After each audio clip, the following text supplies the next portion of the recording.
اعوذ باللہ من الشیطان الرجیم بسم اللہ الرحمن الرحیم انا للہ و انا الیہ راجعون۔ برادران اسلام، بھائی اور بہنوں، آج ہم اسامہ صاحب کے گھر کے باہر کھڑے ہیں۔ گھر موجود ہے اور وہ نہیں ہے۔ اسامہ صاحب ایک بے گناہ نوجوان اسلام آباد کے سڑک پر وزیر اعظم ہاؤس اور صدر کے گھر کے قریب بے دردی کے ساتھ پولیس نے قتل کیا، اور میں اسلام آباد کے لوگوں کو شاباش دیتا ہوں کہ انہوں نے فوری طور پر احتجاج بھی کیا، سڑک بھی بند کی۔ جماعت اسلامی کی پوری قیادت نے بر وقت کارروائی کی،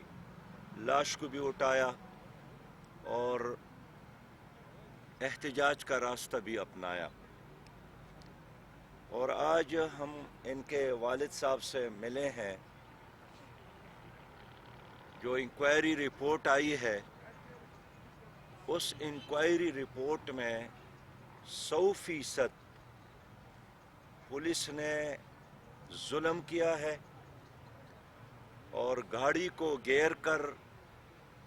باقاعدہ محاصرے میں لے کر شعوری طور پر اس نوجوان کو قتل کیا ہے، اور ایک بزرگ باپ کو اپنے جوان بیٹے سے ایک ایسے وقت میں محروم کیا جب ان کو سہارے کی ضرورت تھی۔ ایک ماں جس نے اپنے بچے کو پلایا ہے، تربیت کی ہے، بڑھایا ہے، جن کی تمام تمناؤں کا، ارمانوں کا، دعاؤں کا ایک محور تھا، اس انتظامیہ نے اس ماں سے وہ بچہ چھین لیا۔ اس کا جتنا بھی مذمت کیا جائے کم ہے، لیکن دارالخلافہ میں، دارالحکومت میں یہ واقعہ اور بھی سنگین تر ہے۔ اور مجھے افسوس ہے کہ جناب وزیر اعظم صاحب نے ان کے والد محترم کو، شہید کے والد کو، اپنے دفتر بلا کر تعزیت کی ہے۔ اس کو یہاں آنا چاہیے تھا، قوم کی نمائندگی کرتے ہوئے ان کو اس باپ کو تسلی دینی چاہیے تھی کہ میں آپ کے ساتھ کھڑا ہوں۔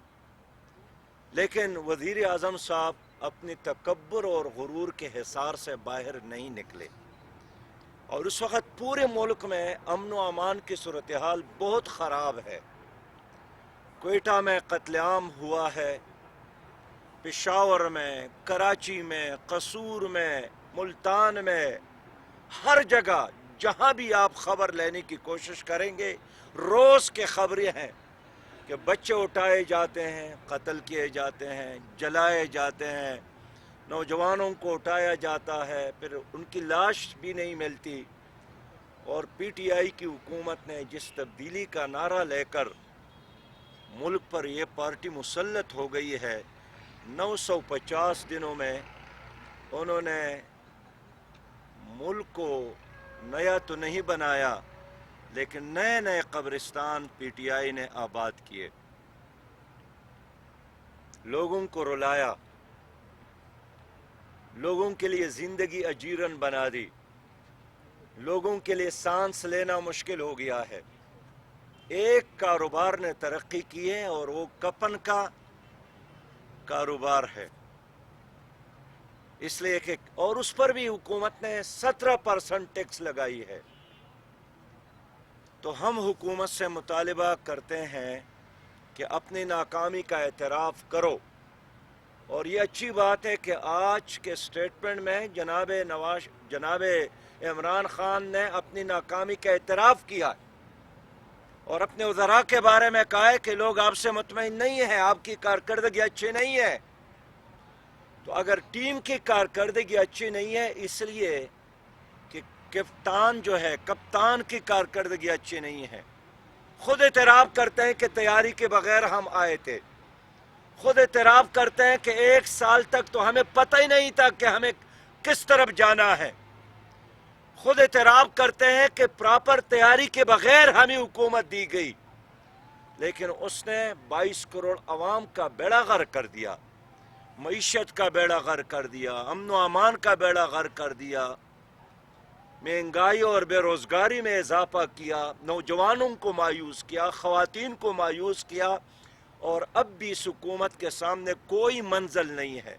منزل نہیں معلوم مگر جا رہا ہوں میں کہ مصداق اس حکومت کی پوری کارروائی ہے۔ ہم غمزدہ خاندان کے ساتھ کھڑے ہیں اور ہمارا مطالبہ ہے کہ اسلام آباد کے سڑک پر شہید ہونے والے اسامہ کے قاتل کو برسر عام سزا دی جائے اور عبرتناک سزا دی جائے، تاکہ کل کوئی اور پولیس مین ہمارے بے گناہ نوجوانوں پر ہاتھ نہ اٹھائیں، گولی نہ چلائے۔ آپ کا کام قوم کے حفاظت کرنا ہے، قوم کی سیکیورٹی کرنی ہے، لیکن آپ قوم کے حفاظت اور ملک کی سیکیورٹی کی بجائے جو گولی ہماری قوم نے ایک پیسہ اکٹھا کر کے تمہارے ہاتھ میں تما دی تھی، آج وہی گولی آپ نے ہمارے ایک بے گناہ بچے کے سینے میں اتار دی ہے۔ یہ پولیس گردی ہے، یہی تو دہشت گردی ہے۔ اور اب ہم دیکھیں گے کہ حکومت کس طرح مجرموں کو سزا دیتی ہے۔ ہم انشاءاللہ تعالی حکومت کا تعاقب کریں گے، ہم عوام کی نمائندگی کریں گے، ہمارا ہاتھ ہوگا اور ظالموں کا گریبان ہوگا انشاءاللہ تعالی۔ ہم پیچھے ہٹنے والے نہیں ہیں۔ اسامہ اس قوم کے ایک امانت تھی اور اس کے خون کا ایک ایک قطرہ ہمارے لیے مقدس ہے، اس لیے جب تک مجرموں کو سزا نہ مل جائے، وارثوں کو تسلی نہ ہو جائے،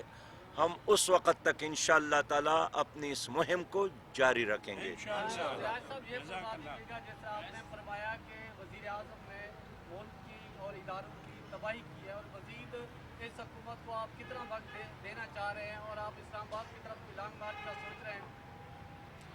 دیکھیں، اسلام آباد اور کراچی اور کوئٹہ اور پشاور اور ملتان اور لاہور میں